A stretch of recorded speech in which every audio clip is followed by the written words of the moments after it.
Regarde-moi bien. Arrête de te mentir à toi-même. Tu passes tes journées à scroller, à regarder la réussite des autres en te disant « un jour, ce sera mon tour ». Tu as du talent, tu as des rêves immenses et au fond de toi, tu sais que tu as plus de potentiel que 90% des gens que tu admires sur cet écran. Mais voilà la vérité. Le potentiel ne paie pas les factures. Le potentiel ne construit pas d'empire. Il y a une raison brutale pour laquelle tu es exactement au même point qu'il y a 6 mois. Ton problème, ce n'est pas le manque d'argent. Ce n'est pas le manque d'opportunités ou le fait que le pays est dur. Ton problème, c'est que tu n'as aucune discipline. Tu es un esclave de tes émotions. Tu travailles uniquement quand tu te sens motivé. Tu attends d'avoir envie pour lancer ce projet ou pour aller t'entraîner. Mais écoute bien, les champions n'attendent jamais d'avoir envie. La motivation, c'est pour les amateurs. La discipline, c'est pour ceux qui veulent réellement changer leur vie et celle de leur famille. Dès demain matin, le jeu change. Ne demande pas à ton cerveau s'il est fatigué ou s'il veut rester au lit. Impose-lui ta volonté. Réveille-toi 30 minutes plus tôt que d'habitude. Pas pour traîner sur ton téléphone, mais pour avancer sur ce qui compte. Fais ce que tu as à faire sans négocier avec ta propre paresse. Le succès n'est pas un coup de chance. C'est une répétition de petites victoires, ennuyeuses et invisibles que personne ne voit, mais que tout le monde finit par envier. Le changement commence maintenant, pas lundi prochain. Écris « discipline » en commentaire si tu valides ce pacte avec toi-même. Abonne-toi à Sunu Motivation, on est ensemble pour ce marathon. Bienvenue sur Sunu Motivation. Installez-vous confortablement, car ce que vous allez entendre aujourd'hui risque de bousculer vos certitudes. Aujourd'hui, on va laisser les beaux discours et les rêves de côté. On ne va pas parler de ce que vous aimeriez avoir, on va parler de votre réalité. Regardez autour de vous.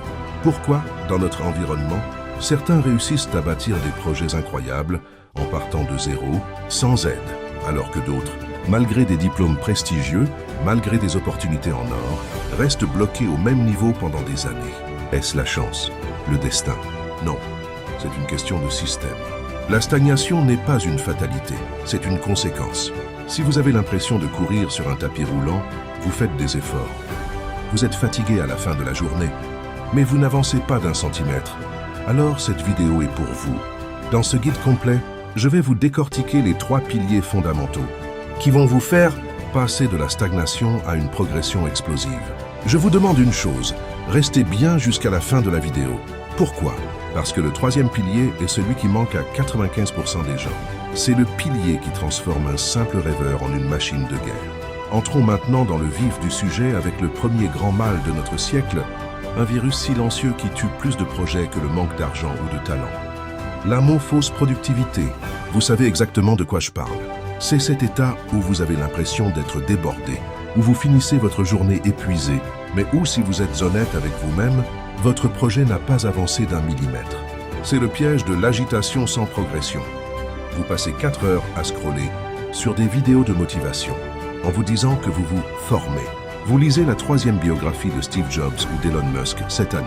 Vous passez des après-midi entiers à organiser votre agenda, à choisir les plus beaux stylos, à télécharger la dernière application de gestion de tâches à la mode. Mais vous n'avez toujours pas passé le premier coup de fil client. Vous n'avez toujours pas écrit la première ligne de votre mémoire ou commencé votre première série d'exercices. Pourquoi tombons-nous tous dans ce panneau? Parce que c'est une drogue cérébrale. Lorsque vous regardez une vidéo inspirante, votre cerveau libère de la dopamine. Il confond l'intention avec l'action. Il vous donne la récompense chimique du succès avant même que vous ayez transpiré. C'est un plaisir facile, sans risque. On préfère planifier parce que planifier ne fait pas peur. Sur le papier, tout est parfait, tout est sous contrôle. Mais passer à l'action, c'est une autre histoire. Passer à l'action, c'est s'exposer. C'est risquer de se rendre compte qu'on n'est pas aussi bon qu'on le pensait. C'est faire face au jugement des autres, au regard des voisins, à l'échec potentiel. Alors, on reste dans la préparation éternelle pour se protéger de la réalité. Mais écoutez bien ceci. Pendant que vous peaufinez votre logo pour la 10e fois, quelqu'un d'autre, avec un logo moche mais une détermination de fer, est déjà sur le terrain en train de prendre vos parts de marché. Pendant que vous attendez d'avoir le meilleur équipement sportif pour commencer, celui qui s'entraîne en t-shirt, déchiré dans son jardin, est déjà en train de transformer son corps. La perfection est le costume que porte la peur pour ne pas sortir de chez elle. Laissez-moi vous raconter une histoire pour illustrer cela. C'est l'histoire de 2 jeunes. appelons-les Moussa et Amadou, qui voulaient tous les deux lancer leur propre chaîne de création de contenu. Moussa était le perfectionniste. Il a passé 6 mois à étudier tous les algorithmes. Il a acheté le meilleur micro, a passé des semaines à créer le logo parfait et à suivre des formations sur le montage professionnel. Il se disait « Je ne lancerai ma première vidéo que quand tout sera impeccable ». 6 mois plus tard, Moussa n'avait toujours rien publié. Il était toujours en train de se préparer. De l'autre côté, il y avait Amadou.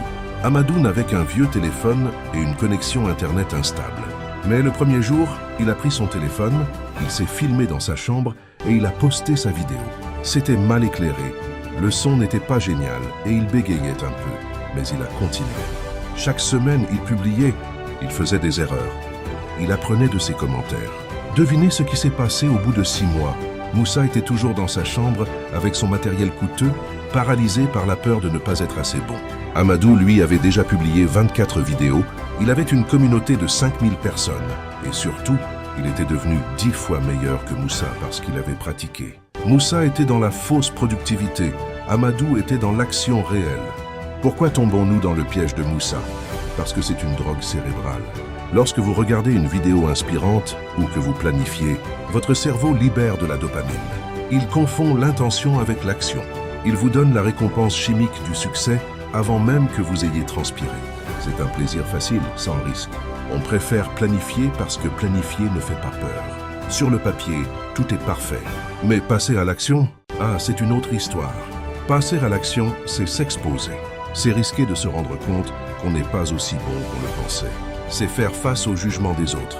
Alors on reste dans la préparation éternelle pour se protéger de la réalité. Nous arrivons maintenant au cœur du problème. Là où 90% des gens abandonnent. Parlons de ce grand mensonge que l'on vous vend partout sur Internet. La motivation.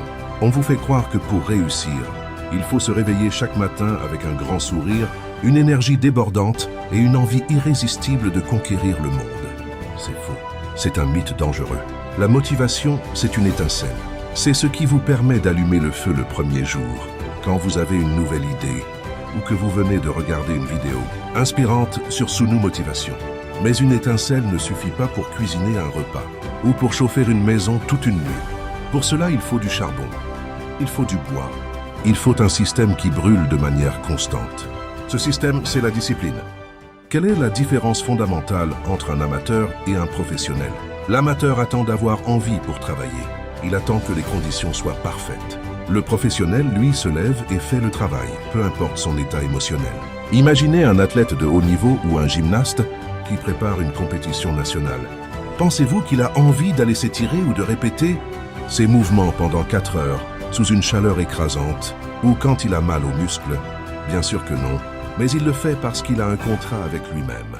La discipline, c'est la capacité à honorer les promesses que vous vous êtes faites quand vous étiez motivé, même quand vous ne l'êtes plus du tout. C'est la mise en pratique d'un growth mindset. Comprendre que votre capacité à réussir ne dépend pas de votre humeur du moment, mais de votre capacité à rester constant malgré l'ennui. Le plus grand combat que vous mènerez n'est pas contre vos concurrents ou contre la société. C'est un combat qui se passe entre vos 2 oreilles.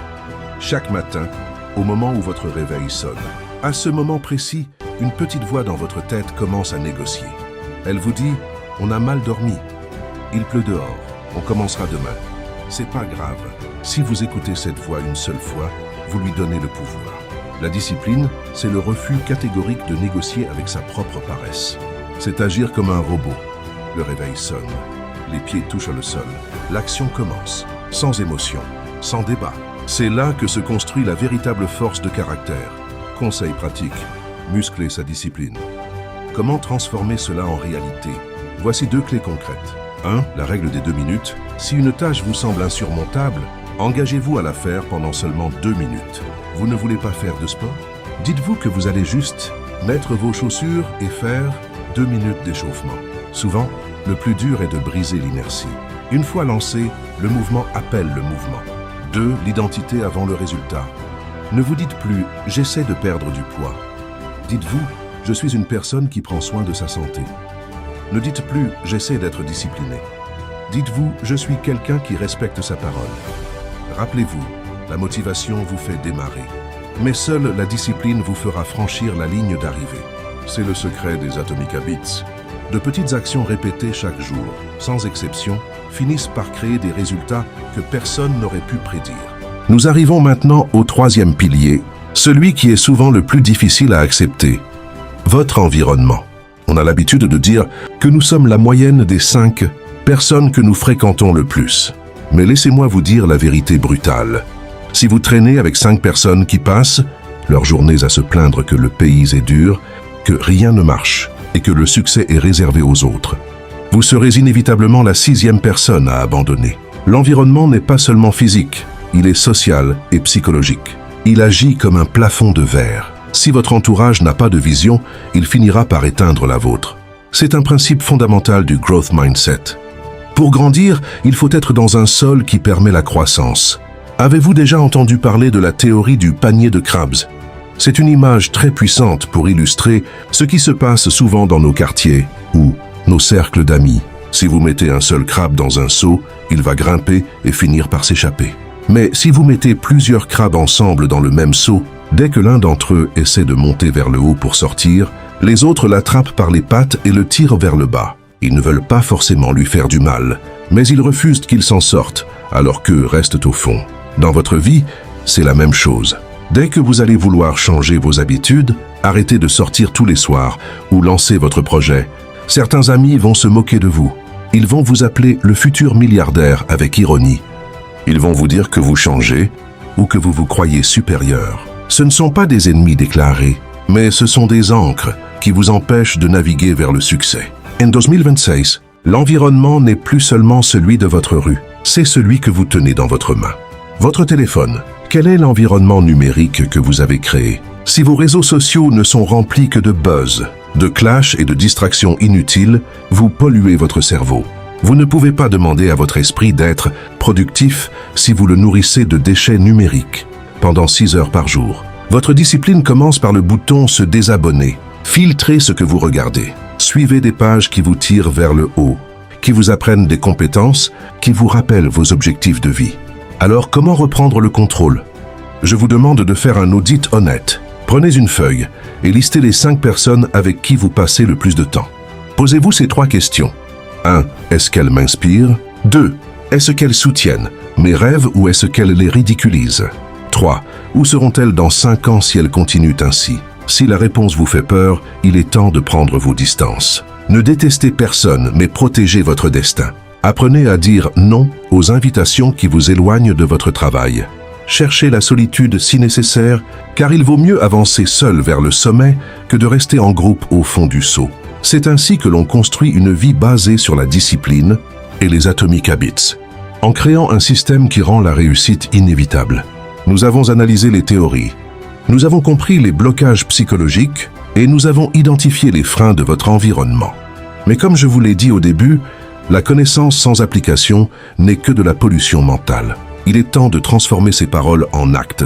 Je ne veux pas que vous soyez motivé pour les 10 prochaines minutes. Je veux que vous soyez transformé pour les 10 prochaines années. Voici votre feuille de route pour les 7 prochains jours. C'est un test de caractère. C'est là que nous allons voir qui veut vraiment réussir et qui fait juste semblant. Les 2 premiers jours sont consacrés à l'audit de votre temps.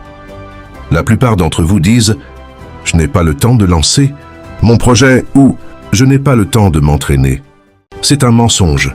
Vous avez le temps, vous le gaspillez juste. Pendant 48 heures, je vous demande de noter chaque minute de votre journée. Combien de temps passez-vous réellement à travailler? Combien de temps passez-vous sur les réseaux sociaux? Combien de temps passez-vous dans des discussions inutiles? Soyez brutalement honnête avec vous-même. À la fin du 2e jour, vous aurez une preuve écrite de pourquoi vous ne progressez pas. Cet audit est le miroir de votre discipline. Une fois que vous avez vu la vérité, passez à l'élimination. Pendant ces 3 jours, vous allez nettoyer votre environnement physique et numérique. Notifications. Supprimez toutes les notifications non essentielles de votre téléphone. Chaque bip est une attaque contre votre concentration. Espace de travail. Nettoyez votre bureau ou votre espace de travail. Un environnement encombré crée un esprit encombré. Réseaux sociaux. Désinstallez les applications qui vous font perdre du temps sans vous apporter de valeur. Vous les réinstallerez plus tard si nécessaire, mais pour l'instant, nous sommes en phase de détox. Enfin, les 2 derniers jours sont dédiés à la puissance de la concentration. Vous allez instaurer ce qu'on appelle une Deep Work Session. Ce sont 2 heures de travail intense, sans aucune distraction, sur votre projet le plus important. Pas de téléphone, pas de musique avec parole, pas de pause café toutes les 10 minutes. Juste vous et votre tâche. C'est dans ces moments de concentration absolue que se créent les chefs d'œuvre et que les barrières de la stagnation se brisent définitivement. Nous arrivons au terme de ce guide. Vous avez maintenant toutes les clés en main.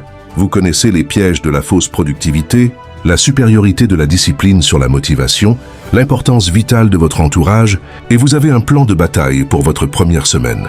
Le succès n'est pas un secret jalousement gardé par une élite. C'est simplement le résultat d'actions quotidiennes que les autres ont la flemme de faire. Je veux que vous choisissiez une seule chose que vous avez apprise aujourd'hui et que vous l'appliquiez dès que l'écran deviendra noir. N'attendez pas demain. N'attendez pas d'avoir envie. Si cette vidéo a résonné en vous, partagez-la avec un frère, une sœur ou un ami qui a besoin de cet électrochoc pour avancer. Laissez un commentaire pour me dire quelle action vous allez poser aujourd'hui. Et surtout, abonnez-vous à Sunu Motivation pour ne rien rater des prochaines étapes de ce programme. On se retrouve demain pour le jour 2 de notre transformation. Restez concentrés, restez disciplinés. C'était Sunu Motivation, on ne lâche rien.